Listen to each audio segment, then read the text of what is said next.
Good afternoon, everyone. My name is Jonathan Reich. I'm a licensed CPA in the state of Louisiana. I do apologize if I still sound a little nasally. I just got over this terrible COVID flu thing that knocked me out for a solid week. So I'm back in the saddle, ready to make some more content, some videos for the folks who are trying to figure out the easiest way to run their businesses, the tools that they can use to be more effective, save time, save money, stuff like that. And so today, as my first video back, I thought I'd do a pretty easy one that I still think is pretty important. And that is the best payment reconciliation tools for businesses. And so first off, if you don't know what a payment reconciliation is, it's basically checking your books here and looking at your bank statement here and saying, okay, yeah, I've got every single line in my books that's on my bank statement. And so my beginning balances plus all the ins and outs on my bank statement and my ending balance tie, which it's basically just a double check to make sure that your books and your accounting are accurate. Typically, in times of old, people would print out a bank statement and then go line through line on QuickBooks or QuickBooks Desktop or whatever they were using and say, okay, yeah, got it here, mark it off the bank statement. Yep, click it, got it here, mark it off the bank statement. We are past that. We do not need to do that anymore. Ironically, I know some bookkeepers recently as 2024, I haven't ran into any of late that still printed it out and that's how they did their bank reconciliations. It's unnecessary. I want to talk about the tools that are out there, the different accounting platforms and how they do these payment reconciliations and how you can get some of your time back. So the first one I've got on my screen today is Digits. Digits is an AI-centric, AI-native accounting platform. There's a couple of them out there. They're starting to come out. They're relatively newer compared to QuickBooks Online, Xero, Zoho, but they're good. And they're kind of scary good, almost to the point to where I'm not impressed. I'm worried at how good it is. So a little bit about Digits. Most of these platforms, and we'll talk about in a second, you can hook up a bank via Plaid or direct feed. And as long as you categorize a transaction and you have the correct account selected, every transaction will flow over. And then at the end of the month or at the end of the week, whenever you want to do your payment reconciliations, they'll all be there. And as long as there was no break in that bank feed, it'll tie out every time. Easy, right? That's how it should be. It takes me seconds to do it. But Digits takes it a step further because you can also take a PDF of your bank statement, drag and drop it into the software. It'll read each line, put the transactions in. If you have a bank feed hooked up, it'll basically do a three-way match and say, yep, got all these, it's reconciled. And if you don't have a bank feed hooked up, maybe you have a really small bank that doesn't allow API connection via Plaid, you can take that bank statement, scan it, drop it into Digits, and it'll load everything for you and categorize it. It takes 2 or 3 minutes. It's, like I said, it's kind of scary good, really impressive. So Digits, basically it's hands off. If you give it the data, it'll do it for you. And I don't understand how you can get more efficient than that, right? So moving on to the next one, QuickBooks Online. QuickBooks Online is that one that, you got the bookkeeper piece of paper, it's in QuickBooks, mark, check. Bookkeeper piece of paper, mark, check, right? You don't have to do that anymore. With QuickBooks Online, they do allow bank feeds.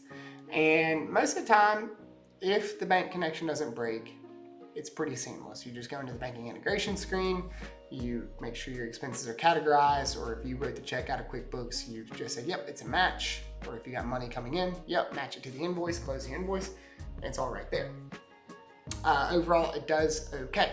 But you can have those bank feeds break. I'm guilty as charged. I don't do my own accounting as often as I should. So sometimes I'll go months without getting into my books and it'll look broken and I have to relink the account. And when I relink the account, what I'll find is maybe the day it broke that connection and the day it started bringing more transactions in, now they don't tie. And so I got to go in by hand and find it. It's a real world problem. It's a real world experience. I've done it a couple times. It's just inconvenient. But if you're running less than 100 transactions through your accounting system and you want them reconciled, QuickBooks can do that pretty easily if you stay on top of it. Don't be like me. Don't look at a mechanic's car, right? Don't look at an accountant's books. I promise they're accurate when they're up to date. Xero is very much the same thing. So The payment reconciliation rules with Xero, though, are a little different. So what sets Xero apart is theirs are very much rule-based. So Digits has the AI, QuickBooks, if you're writing checks and running invoices through it, it'll match. QuickBooks has implemented some AI, it's so-so. But Xero has traditionally relied on rules-based reconciliation. So you can say, hey, if it's from Apple, like the iPhone company, if it's from Apple, and it's less than $25, well, that's cloud storage. But if it's from Apple and it's more than $500, it's computer and hardware. It's a great way of double checking to make sure that those transactions are correct when you're doing those reconciliations. If you're entering them through the bank feed and ensuring that those rules are set up when they're flowing through, it's just another double check. So you have a lot of rules-based reconciliations and matching whenever you're using Xero. There's nothing wrong with that, but there's always exceptions to the rule, right? And so you're gonna have to go in, click, mark it. Not a big deal. It just depends on the amount of volume that you have. So if you have a lot of volume, that can get kind of old pretty quick. But if you don't have as much volume, it's not a big deal, right? You go in, click one or two things a month. You've got a couple hundred transactions. Maybe there's a 1% difference edge case. Okay, well, you just mark it. You see it's on the bank, you know it's there, and your beginning and ending balances tie, you're good to go. So that's kind of the drawback with working with Xero. Zoho is another one. So Zoho is kind of a blend between the two, between Xero and QuickBooks Online. So it has matching suggestions. It's going to be able to suggest matches based on things like the amount, things like the date, the category. Maybe you can see the vendor through the bank feed that's coming through. The other things that Zoho does really well are it has bulk match support. So, you know, maybe you're doing it at the end of the month and you want to look from the 1st to the 7th or 1st to the 5th if you're doing a business week, for instance. And so you can bulk match and make sure that like anything that was a consolidated payment or some type of installment where it's like a lump sum, you can catch all of those. And then the other thing you need to be on the lookout for with Zoho is it has a 24-hour cadence with some banks. Like large banks, it's probably gonna be like consistent. But if you've got some smaller banks or maybe international banks, it's only gonna do a data dump once every 24 hours. And so if you're trying to reconcile your bank accounts on the first business day of the month, might run into problems if the prior business day has not pulled over yet. It's 8 a.m. and you're like a bull in the stall getting ready to go and you can't. I think Zoho works really well for like smaller teams that are already in the Zoho ecosystem or companies who are like really looking for decent pricing and good features without sacrificing costs. You know, it's relatively affordable. It's got good features. And then it's also good for companies with simple entity structures. Like, you know, you don't want to have a bunch of shell corporations trying to report through Zoho. So it does have its pros and cons. So keep that in mind. Okay, Sage. Sage is an interesting one. I like Sage. I've worked in Sage for years. Sage does a really good job with their bank reconciliations if you have the right tools in place. So the first thing about Sage is it's meant for like mid-sized companies. I would say $50 to $100 million a year. It's a good starting point. If you're niche construction, you could probably use Sage. Sage is great if you have like a bill pay platform implemented into it, like Bill.com, for instance, or Melio or something like that.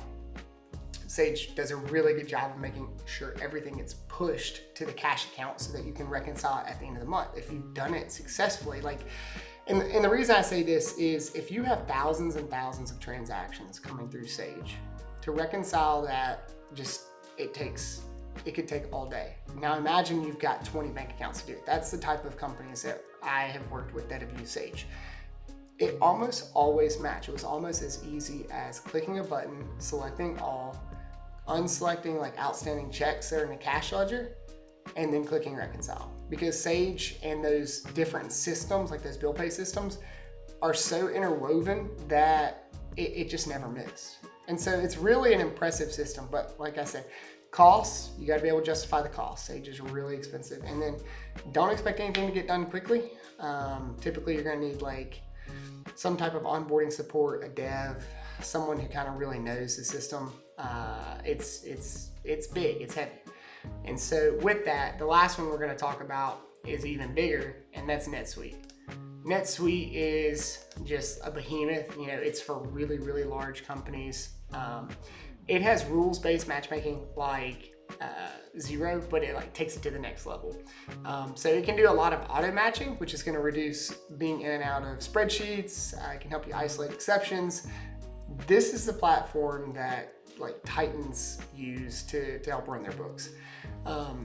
With that though, you know, you're gonna pay a lot of money, probably at least $100,000 a year if I had to guess. That's definitely a relatively big con if you're a mid-sized company and you're like, do I really want to implement this to help, you know, manage my 15,000 transactions through my multiple bank accounts?